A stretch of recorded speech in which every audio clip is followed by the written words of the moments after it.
મોટાભાઈ ટાટા સુમો કાઢો તો ખીલીએથી સાવી લ્યો. વકીલ સાહેબ તમે આયા છો? અમે તમારી પાસે જ આવતા હતા.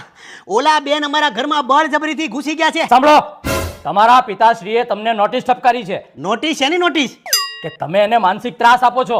માનસિક ત્રાસ? બાપુજી તું કશું બોલીશ નહીં ભાઈ, હું બહુ ડિપ્રેશનમાં છું. ડિપ્રેશન? તમે આખા ઘરને ડિપ્રેશન આપો છો ને અત્યારે તમે ડિપ્રેશનની વાત કરો છો?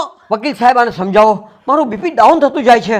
કોકિલા મારો હાથ પકડ. પ્લીઝ મહેરબાની કરીને તમે મારા ક્લાયન્ટને ટોર્ચર નહીં કરો. અરે પણ ક્લાયન્ટ તો અમે તમારા છીએ, કોથળા ભરીને પૈસા અમે તમને આપ્યા છે. કેવી વાત કરો છો? એ જમીનની ફાઇલ અલગ છે અને આ માનસિક ત્રાસની ફાઇલ અલગ છે. તો અમારી બનાવો ફાઇલ. બનાવો ફાઇલ. હા હા, એના માટે પછી એના માટે આપણે પછી મળીશું. મહેરબાની કરીને તમે અહીંયાથી જાઓ, નહીં તો મામલો મેદાને ચડશે. મામલા મેદાનની ક્યાં મળીશું ક્યાં આપણે પણ? ઓફિસ પર આવી જજો તમે. હાલો મોટાભાઈ, આ વકીલ પૈસા ખાઈ ગયો છે. તમારો ભરોસો જ ન કરવાનો હોય. કેટલા ખાધા? પ્લીઝ તમે અહીંયાથી જાઓ.